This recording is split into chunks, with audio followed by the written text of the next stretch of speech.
Hello, welcome pen friends. My name is Chris and I'm back with another video.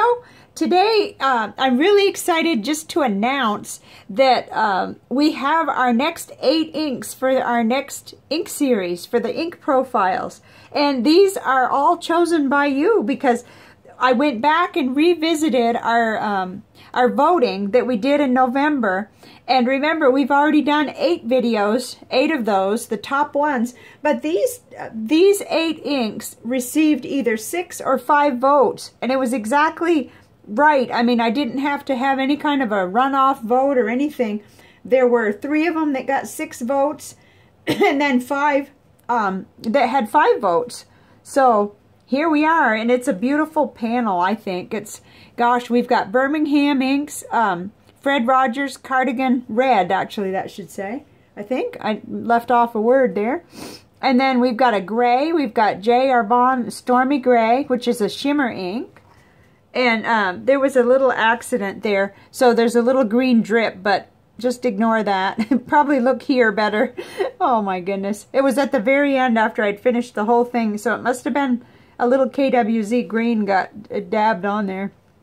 And then we've got another dark green, kind of a Monteverde Yosemite green. And over here, Monteverde Napa Burgundy.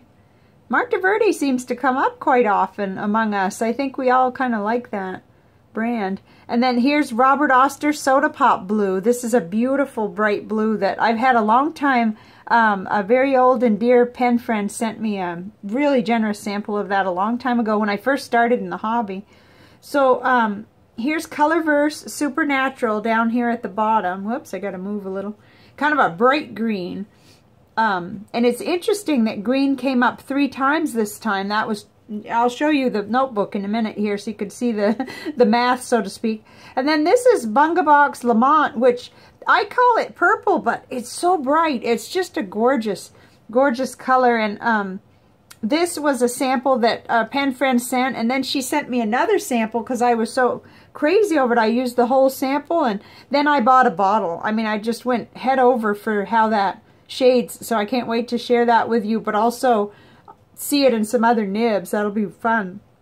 And then this, the last one, KWZ Green number 5, comes up a lot, but we haven't done a separate profile on it.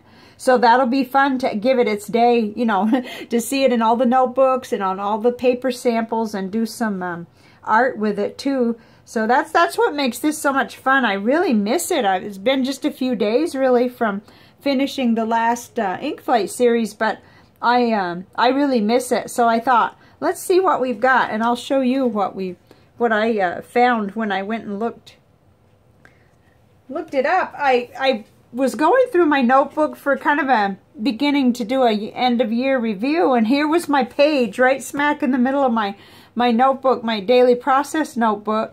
And so I went through to check and see, and these blue highlights were the ones that we did for the first series, the viewer's choice. And then I just picked out and found the ones with 6 votes. And like I said, there were 3 of them. And then saw how many with 5, and it was an exact number. So we ended up with this little corner thing here with these 8 inks.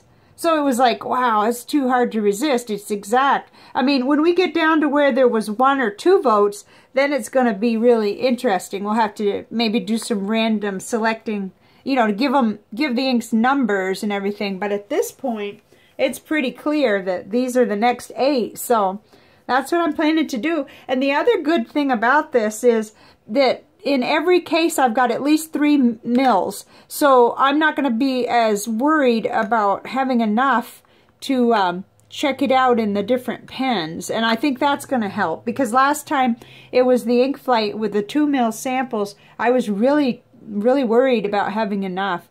But every single one, I've got at least 3 mils on this. So that's going to help. And I plan to use the little glass dip pen for fun, you know, and add that onto the sheets when we do our samples. And I had to find a pen sleeve. It's not really the right size, but this is a medium one, and it kind of cuts it off there. But that's okay. I don't want that rolling away on me. And then I pulled out my Genhal X750 with a medium goulet nib, because I'd like to continue with the medium nib. You know, I'd like to actually introduce the medium nib. We've been using a fine and a 1.1 stub in the last series, and I'd like to change it up a little. This will be real easy to, you know, clean out every time that I move on to another ink. So that'll be nice. And I know how this nib and feed works. It's been very reliable and good. And so the other thing I did was I switched back into the broad nib for this series in the Serendipity. And that's highly personal. I just, I'm getting along better with the broad nib.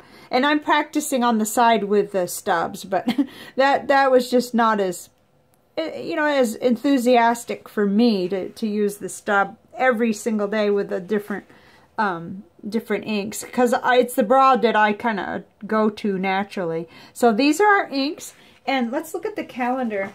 So I've already kind of queued up the December calendar, even though I haven't written anything on it yet. But here we are.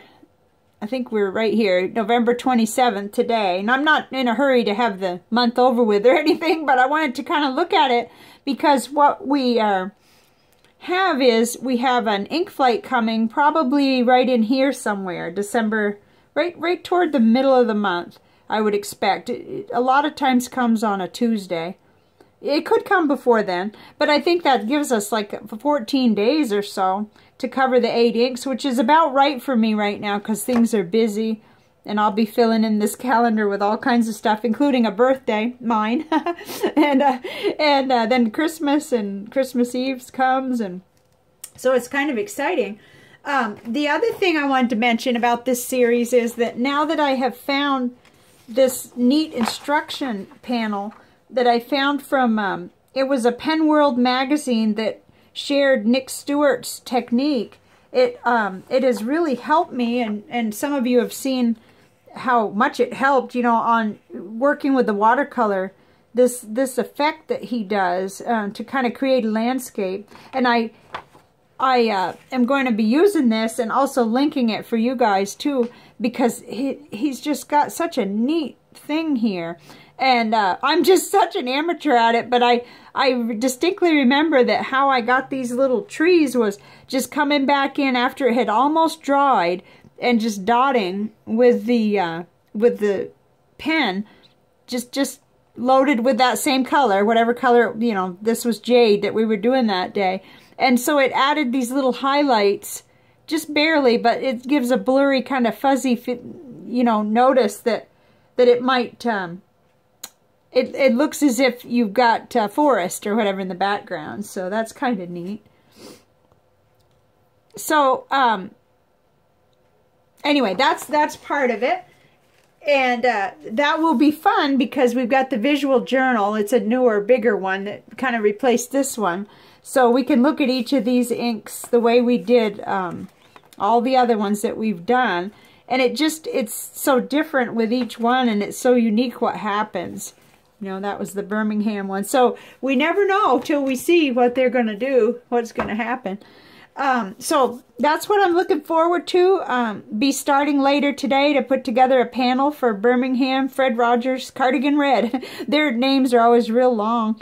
And I feel like it's a variety, and maybe everyone will find something in here that they kind of like. And that, like I said, they're all samples, and everything in here has been, this represents, I think, 4 pen friends over the last more than a year sending samples. And so it's so much fun to dive deeply into each color.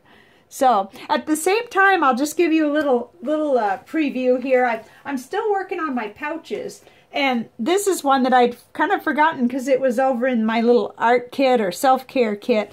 And this is one I bought in Vermont with a little butterfly on it. And I set this one up as for my little tabs that I use all the time for reading. I'm always wanting to tab things or flag things, and I lose these things. They end up in my desk drawer, and it could be on any one of 3 desks, or it could be in a drawer. And so I decided that this idea that Art Journal Girl had, Robin is her name, was such a good idea. So that's just a little hint, and I'll give you one more. that I did actually finish, but it just seems like it's taken me a lot of time. This is from Dollar Tree. It's just a little like envelope sleeve plastic thing. It was $1, and it's made by that company called Jot, J-O-T. And I thought I'd put all my stickers in here. And that's really kind of helping me too, because I had them in something else. I had them in this, actually. And then they would fall out sometimes. I mean, it was really handy because it's two-sided. It's closed in, just kind of a little file thing. And but oh, every once in a while they all spill out, and so they're not going to do that. And I have this is the little zipper at the top, so that's really nice to be able to open it and close it. But I'll be doing a video. It's just that, wow, I didn't have any idea it was going to take me that long to decide, you know, what goes where, and am I just trying to copy? Am I just trying to put together the same things I'm seeing other artists do? I want to tailor it just to me, you know, to what I'm specifically using with my pens, inks, and like these flags, and it just happened that this was the right size. So I'll be doing a follow-up video, but I had no idea when I said I was going to do that it would be that involved of a process. I really thought I'd be back with a video like in the next day or something, and no, I got a lot of things to sort through. So I hope you're as excited as I am about doing this you know, special visit to each of these 8 inks. I think it's going to be fun. I mean, we're representing, let's see, 1, 2, 3, 4, 5, 6, 7 different ink companies, and all these different colors. So although we do have 3 green, they're quite a ways from each other, all 3. When you get right down to it, I see more similarity maybe between these 2. So anyway, I'm looking forward to it, and this is going to be a nice focus, a positive focus for me, and I hope for you guys. And after all, we all have a part in this because of the voting, you know, so it's exciting. I'll be back with the first video, which will be Fred Rogers' Cardigan Red. I'll get that corrected. So I'll see you next time. Bye for now.